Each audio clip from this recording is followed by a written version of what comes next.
College football nerds here to talk Ohio State and Michigan. One day late. Your boy was sick, but I'm back in action right now, ready to talk about it. But first, I want to remind y'all, please like and subscribe. It helps us out so much. We're not big on what can you do to help us out other than like, subscribe, and if you like us enough, share us on your forum, on your Facebook, somewhere externally. That gives us a huge boost. And want to remind y'all, some of y'all don't like watching it on YouTube, don't like having the thing open on your phone or on your PC. We have an audio version. We've been doing a lot better about getting them out sooner.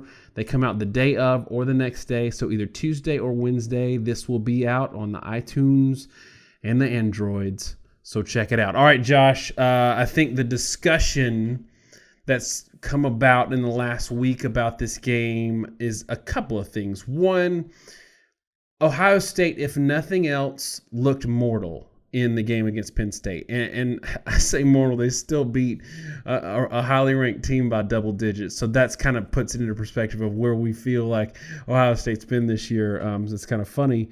And two, Michigan is looking a lot better. And so I want to kind of separate these notions and talk about them in isolation. But first, the Michigan improvements are all on the passing side of the ball. I think people are seeing more points and thinking Michigan offense. An unruly Michigan fan tweeted at me today, and you know when that happens, I can't let an injustice go without talking about it. I can't let somebody be wrong on the internet. So I'm going to share the tweet right now. He said something, or basically my comment to our friend Kyle Lamb was that Michigan's offense, their run game, is still not really functional against good run defenses. And they've faced 5 top 50 run defenses this year, and I'm going to run them down real quick. Wisconsin, 2.1 yards per carry. Penn State, 3.4. Iowa, 3.6. Michigan State, 2.4.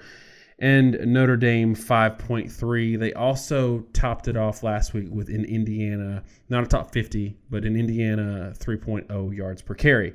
But their points have been going up while the running game has been kind of stagnant. So in my mind, it means either one of two things. Either they are facing a lot worse defenses, and it's kind of been just a product of who they've been playing, or the passing game has genuinely improved. Which one do you think it is, or is it a little bit of both?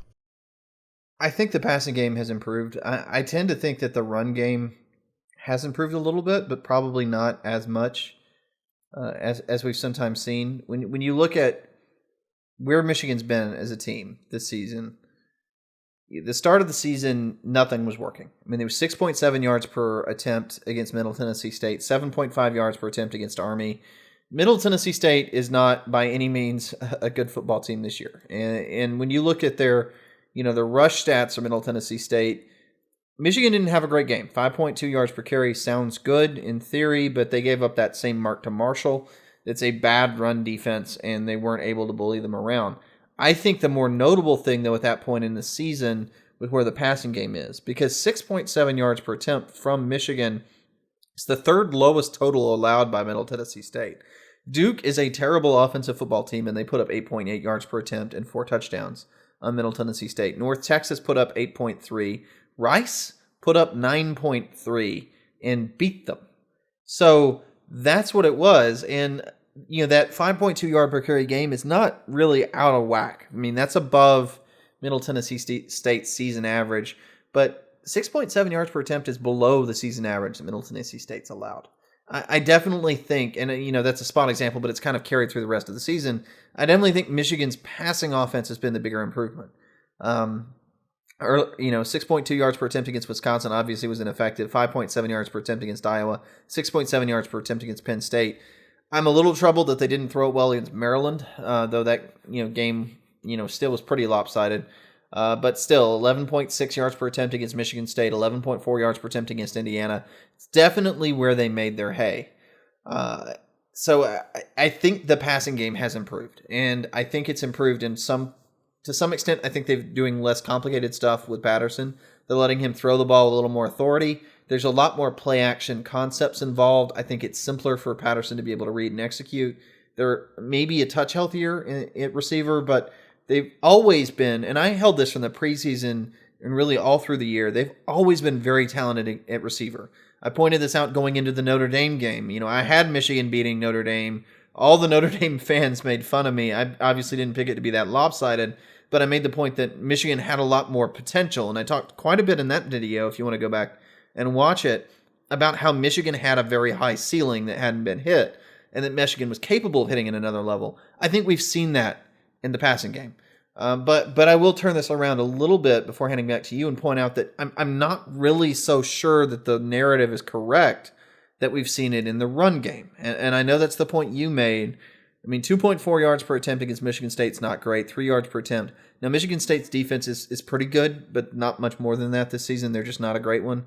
I think maybe a little bit too much is being made of the Notre Dame game in particular at 5.3 yards per carry. Notre Dame, as a defense, is a little suspect. Louisville, they gave up 5.3 yards per attempt. They gave up 4.6 yards per attempt early against Georgia. Everyone thought that was a good day. In retrospect, Georgia's offense is not very good, and they haven't run the ball any more than that against anybody else this season. They gave up 4.9 yards per play, or yards per carry, I should say, against Southern Cal the week before. They gave up 5.3 to Michigan. There's a bigger story here that Notre Dame may actually be a paper tiger, and that the more we dug into this, prepping for the show, the more I started to question whether Notre Dame is really where they're ranked right now. But if you combine that discussion, then I think, if you take the Notre Dame run data point out, then the last 4 or 5 games outside that, you're still not averaging 5 yards per carry. It's still not been very effective. I definitely think it's the passing game that's carrying Michigan right now. Wait, so you just said that Notre Dame might be overrated, which that might be news to the people who watch this show, because that's literally never happened in the history of Notre Dame football. Especially when Notre Dame is playing Pac-12 and ACC teams this year, right? Yeah.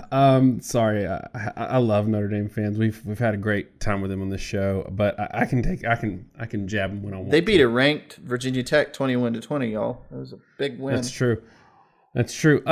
So I went back and rewatched the Michigan-Indiana game, and one of the things I noticed, I had a positive and a question mark takeaway, kind of like our Iron Bowl discussion. Shea Patterson looked far more comfortable to me than I've seen him this year, and he really was accurate. He was decisive. I do think they've simplified the offense, because that's kind of what I saw. But on the flip side, he had all day to throw. Indiana has a negative pass rush. It does not exist. They have not found one. They have not heard of it. They have not attempted to rush a passer. He had all day to throw. He had a couple of throws where he was kind of under duress, but he was going to a first read, just getting the ball out. So tell me, does Ohio State, or do they not have a pass rush? Because if they don't, then Michigan might be okay. I just heard this talking to somebody, but apparently they do have a pass rush. I don't know, some Heisman or something. I don't know, some weird deal that they were in the running for. We're bad at obvious sarcasm, y'all. Ohio State's 47 sacks, kind of a good number, right? They are probably the best pass rush in college football. Certainly, second in the country in sacks is a pretty good number. Maybe there's some other teams that have a claim to fame. I think it's kind of interesting maybe to compare them against Clemson, who actually also has a phenomenal pass rush. They just never have to show it because they don't play nobody, y'all. But Ohio State, 100%. Chase Young is going to get pressure in this game. And I think Michigan's offensive line's improved all around. I'll say this. They were definitely confused early. We talked about the run game. I think the biggest thing in the run game really is that Michigan's just moving forward. They're not giving up these stupid negative plays like they were early in the year, doing zone reads where they clearly weren't comfortable with it. They didn't know how to execute. The offensive line didn't know how to execute it. And the pass protection kind of all suffered. They were out of sorts. They've got their act together. The problem is getting your act together works against Indiana and will keep the pocket pretty clean. Against Ohio State, they're going to give pressure because this could be an NFL offensive line. And it seems like an exaggeration, but it's not. An NFL offensive line would give up pressures to what Ohio State has on the front. They are that good. They're going to generate a pass rush in this game, and that means Michigan is going to face disruption again, probably kind of unlike anything they've seen really the rest of the year. So I don't want to play the transitive property game, but I'm going to do it for a minute. Only because Ohio State's been boring in a good way this year. Boring like some of the Alabama teams we've seen before. Boring like Southern Cal we saw before, in that, they were the team we wanted them to be in 2015, where they had a dominant roster and they showed how dominant they were on the field. And we're really excited about that. But in terms of things being interesting, like last year, Alabama, Clemson, and then everybody else wasn't interesting. It's kind of interesting to me in terms of doing analysis for this game that Ohio State did look somewhat mortal, although I will say it was aided by turnovers, fumbles, which we say fumbles are random, fumble recoveries are more randomer. It's a word, look it up. So Penn State, Michigan's a dropped pass away from maybe going to overtime in that game, giving them all they want.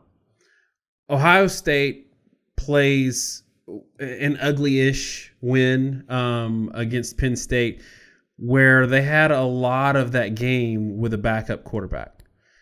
So does that give you any insight, given the makeup of these teams, that Michigan might play this game better? I hate to say this because we're very numbers-driven, but something in my gut says Ohio State is a lot better team than Michigan. But the matchup this year and what's on the line, and the fact that it's going to be 34 degrees and snow rain, which is the worst possible type of weather for a fan. It's horrible. I'd rather have 20 degrees and all snow than 35 and a little bit of snow. All of this, everything on the line, Michigan's got a little momentum. Is there something here that's maybe intangible that says this might be a 4-quarter game? I don't think it's out of line. So we talked about this in the preseason. When you run down the list of where Michigan's pros and cons are, it's probably not as good a list as what Ohio State has. But we also talked about the fact that in the past several years, there's been a real trend when they played Ohio State. Michigan has had a lot of success with Ohio State's traditional zone read offense, the short yardage offense that's sort of the Meyer staple. Where they have really struggled was Ohio State in the passing game. Not just the vertical passing game, but they've really, really struggled with Ohio State running a lot of horizontal passing concepts in the short passing game. I think a lot of it is sort of Dan Brown, his reliance on man schemes, and they would get out-athleted, and when they tried to adjust, they couldn't compensate for it. They really don't have a Dwayne Haskins to come in this game and bail out a JT Barrett. Justin Fields is a JT Barrett style quarterback. And now you can make the argument that he's a better JT Barrett, and I can maybe entertain that point. But he is more a JT Barrett than he is a Dwayne Haskins. Would you agree with that? Yeah, and I think this is important, and that's why I stressed matchups and not just player for player. Justin Fields might be a Heisman candidate. He might end up in the NFL starting for somebody someday, but that doesn't necessarily mean the type of offense and the way he's going to attack a team is as suited to blow them out as what Haskins did last year. Right. So to me, looking at this game, I'm a little bit concerned by the fact that, one, I didn't think that they threw the ball overly well, Ohio State, in that Penn State game. Now, they had 8.5 yards per attempt. A couple of big plays by KJ Hill. They had a good one by Olave. Outside that, I thought they were a little dink and dunk. They moved the ball okay. They took their shots. They had a lot of incompletions. Justin Fields was 16 of 22. It's not a bad number, right? I mean, it's a decent quarterback output, 83 QBR, certainly a lot better than what Penn State had, though they had a backup quarterback in / running back. I almost said running back because that's basically what he was. But it wasn't overly effective against Penn State. And to sort of put that in comparison a little bit, Penn State gave up 5.09 yards per play to Michigan. They gave up 5.02 to Ohio State. Michigan actually moved the ball better per play than Ohio State did. And Michigan threw the ball for 276 yards on Penn State. Ohio State only threw it for 188. About the same number of plays, by the way, 82 to 83. With this, it's 82 to 83 plays with 417 yards each. I'm not sure how I never noticed that against Penn State, but that's kind of a fun stat. Michigan did it more through the air. And I think if Michigan is able to play them straight up, if they're able to do man up on the pass game and survive, which is not a thing they've really been able to do recently, I think they got a shot. And when you look at the yard per play defensive numbers in the conference, Ohio State is clearly number one. They're 3.5 yards per play. My opinion, probably the best defense in college football right now.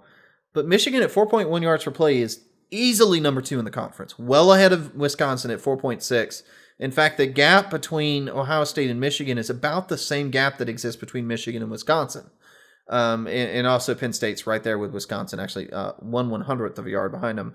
So Michigan's a good deal better than Penn State. They're a good deal better than Wisconsin.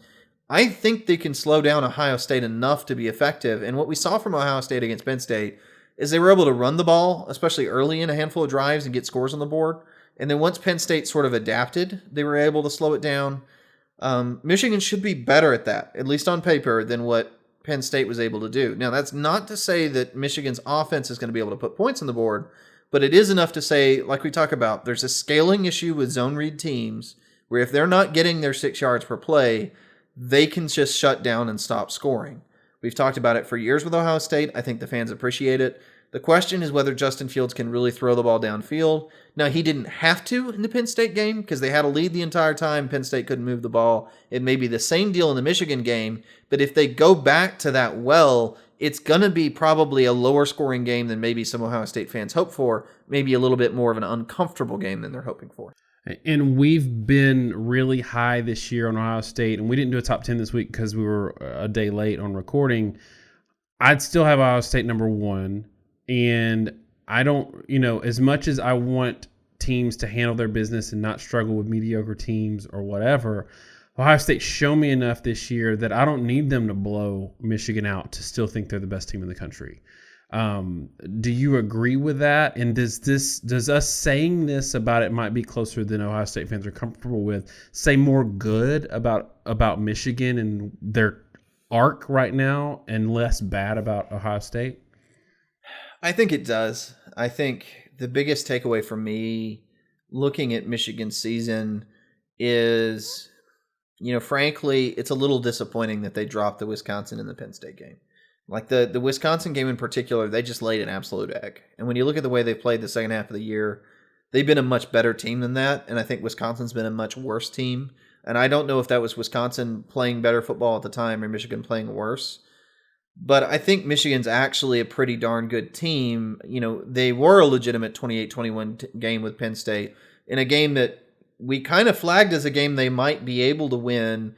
And Penn State fans all hated us because obviously we didn't have Penn State number 5 because we hate Penn State, not because we were right in thinking that they weren't the number 5 team.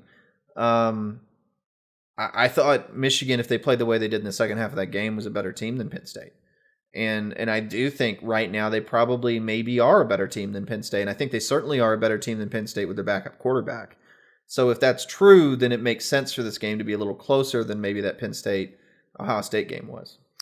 Why don't you go ahead and get us into the model, and then we can kind of discuss off of that.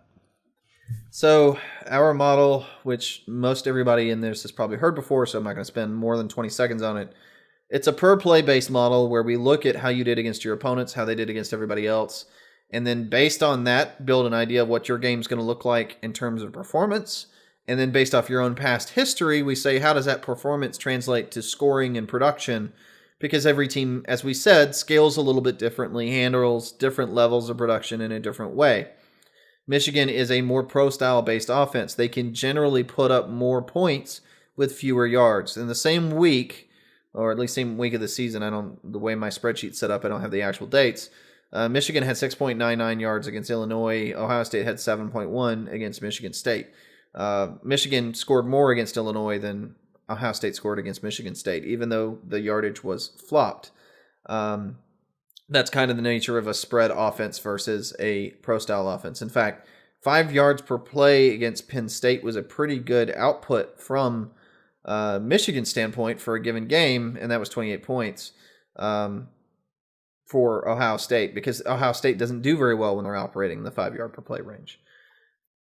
How does all that translate in this game? Well, the first thing we talk about is sort of this intermediary opponent percentage allowed statistic. And it is just a way of saying if they average 6 yards per carry and you allow 3, you're allowing 50% of their average. Both these teams are outstanding run defenses, 62% and 65%. I think one of the big keys to understanding this game, relative to opponent potential, relative to opponent performance, the run defenses are dang on even. Both of them are elite. Anything below 70%, I usually say elite. At very least 65% or below is going to be elite. They both performed very similarly against good defenses. Against good offenses in the run game. Both of them are very good. Before anybody says anything, by the way, Ohio State, yes, 62 and 65, and yes, Ohio State has played more backups than Michigan. However, Ohio State's averages actually are helped by the fact that they've played backups. They do better in the second halves in those blowouts than they do when the games are close. There's a lot of reasons for that, but the biggest one is that Ohio State's depth is a lot better than other teams' depth, so they tend to shut people down when second string is playing second string. Ohio State, though, is a lot better against pass defense. 70% of opponent averages, that's an elite number. Anything below 75% is great. It's hard to stop teams from throwing the ball. Passing games travel, running games do not as much. That's why passing offenses tend to win in the playoff. Michigan against the pass is not as good. 83% of opponent passing averages is merely pretty good. I think that number, oddly enough, is very similar to what Alabama's rolling out right now. So that's kind of where you're at. I just remember that because we did the Iron Bowl. In fact, I can flip over right now, and yes, it's the exact same number that Alabama has against the pass. So they are a bit shaky in the same way Alabama is shaky against the pass, but phenomenal against the run. The trick is that's a good matchup in this game. Ohio State's offense is prolific run and pass, but they're a lot more prolific run than they are pass. The pass is very good. The run is awesome. 3.8 yards per carry is not something that Ohio State fans want to see, not something they're used to seeing, but it's realistic given how good Michigan is in run defense. The flip side, Michigan's only expected to get 2.5 yards per carry themselves. The edge in this game is that, as we say, 7.5 yards per attempt is the competency mark for a passing offense, and Ohio State is expected to get that and just that, 7.6 yards per attempt. Michigan's expected to get 5.8 yards per attempt. That is not a competent passing game. Not unsurprising. That's 5.4 yards per play for Ohio State. That is a good number, not necessarily world-beating, but it's good moving the ball. Michigan's expected to be held just under 4 yards per carry, or 4 yards per play, excuse me. That translates to a score of 31-15, Ohio State over Michigan. That would be projected out to be the second lowest scoring game for Ohio State, and expected to be, more or less tied for the second lowest performing game for Michigan with the Wisconsin game.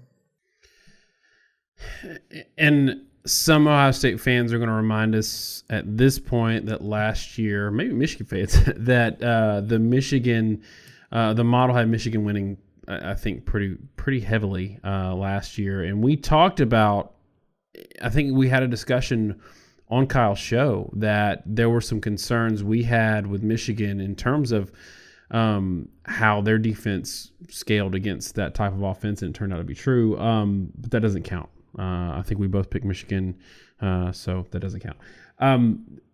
I think that, like we talked about, this game for me is a situation where it's probably going to be closer than Ohio State fans are comfortable with this year, but they'll take the win.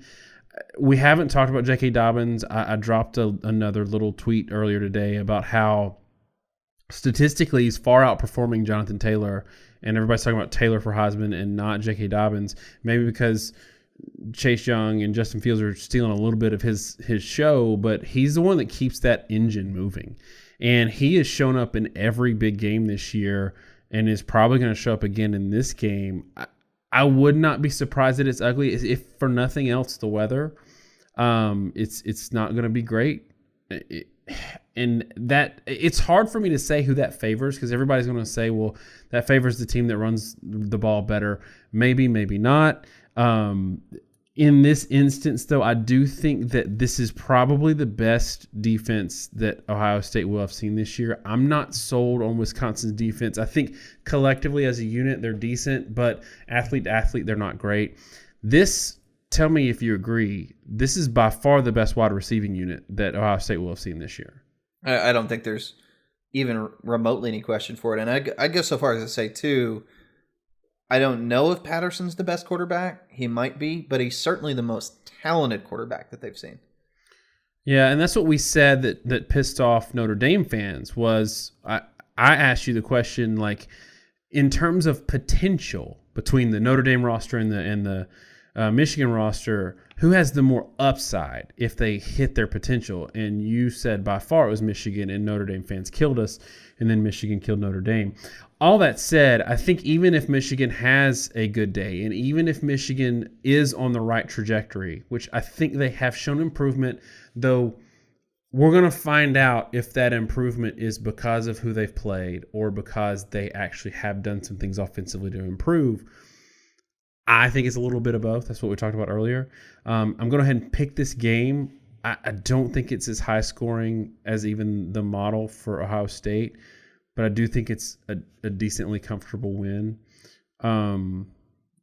Give me, I'm working this out live. Give me Ohio State 29. I know it's a weird number. And Michigan 21. Tell me what you got. So I have this game being even lower scoring. And the advantage of having this later in the week is I have the advantage of knowing that it's bad weather. We were recording on Sundays, and just recording on Monday night versus Sunday night's enough to actually help a little bit in this regard. But we usually don't take weather, or even a lot of times we don't even take injuries if it's day to day into account because we know so little at the time. I think the weather is going to play a factor here, and I think it's going to be even lower scoring. I'm going to say 21-10, Ohio State over Michigan. I just think at the end of the day, Ohio State is going to get theirs enough to move the ball. The Penn State game was a little weird. Okay, so in that Penn State game, it's a little bit like we were talking about the example of LSU versus Auburn. It was a 23-20 game. We're talking about the Iron Bowl a minute ago, which is why I'm bringing it up. LSU actually outgained Auburn in that game about 2-1. Alabama, in a per play sense, outgained LSU. They had a higher yard per attempt average, a higher yard per carry average, whereas LSU was 2-1 versus Auburn. There's a little bit of a similarity there with the Ohio State and Penn State game. The turnovers were the hinging point to that game. 4 fumbles in the game, 3 of the 4 lost. That's horrible turnover luck. Penn State fumbled the ball twice, but didn't lose any of them, which is kind of incredible. That flipped the game, and that's a random statistic, and it's an extremely random statistic for this game to be, what it was in the turnover margin where Ohio State was -2, despite the fact that they didn't really have a significant edge in the number of fumbles actually committed. It was just bum luck, and you can see in the team stats that Ohio State was a much better team than Penn State. If that game is repeated, I'm sorry, Penn State fans that already hate us. Again, my wife's family are all Penn State fans, so it's kind of funny. Penn State would probably lose that game by a lot more most of the time. That game is probably more like a 35-10 game. They get 2 fumbles on their own side of the field. Ohio State wins that game handily. I think Michigan is probably better than Penn State, and that's a bold statement. But from what I've seen right now, I think they may be better. I think they played a very bad first half against Penn State. I think Michigan's played better football since then. And then Ohio State, I say they're better than, let me put it this way, they're better than the Penn State that Ohio State faced, where as much as,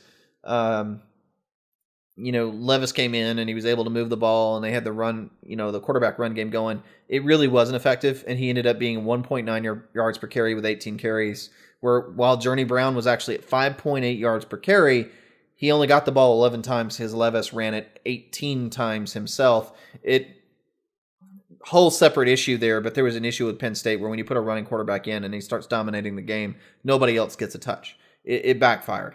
I think this Michigan game may be a similar score, or maybe even a larger margin, as I said, 21-10, but it's actually, if it's the same margin, 21-10, and 11-point differential, it's going to be a closer game in terms of yardage, because I think this game's a little bit closer. Ohio State was a lot better than Penn State. I still think Ohio State's the best team in the country. I still think they're the number 1 team.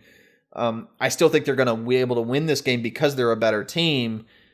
I just think Michigan's good enough to be able to keep it respectably close. And in the terrible weather, as I said, I think Michigan can play him straight up if it's the run game. And Fields needs to be able to win the game with his arm. In really crappy weather, it gets hard to do that. And that's going to make it hard for Ohio State to use the edge that they have. I think, we talk about Michigan's receivers are awesome, but Ohio State's receivers are also tremendous. KJ Hill and Olave are kind of underrated receivers nationally, which is impossible to believe, but I think it's still true. They don't get talked about as much as they should. Those guys just aren't going to be able to flash. And because of that, because of the fact that Michigan's receivers can't flash either, I think this is going to be a very low-scoring game where Michigan can generate almost nothing and Ohio State can generate just enough to get about 3 touchdowns. All right, y'all, that is it for us. Please remember in the comments, you've always got just one piece of homework from us. Give us your score and maybe 2 pieces. You can let us know where we were wrong and how we were crazy, and we'll tell you that you were wrong too. Remember, like we said at the beginning, we have an audio version of this if you want to listen to it instead of watch us, but then you don't get to see me, so, probably should stick with YouTube. Thanks so much, y'all. Have a great week, and God bless.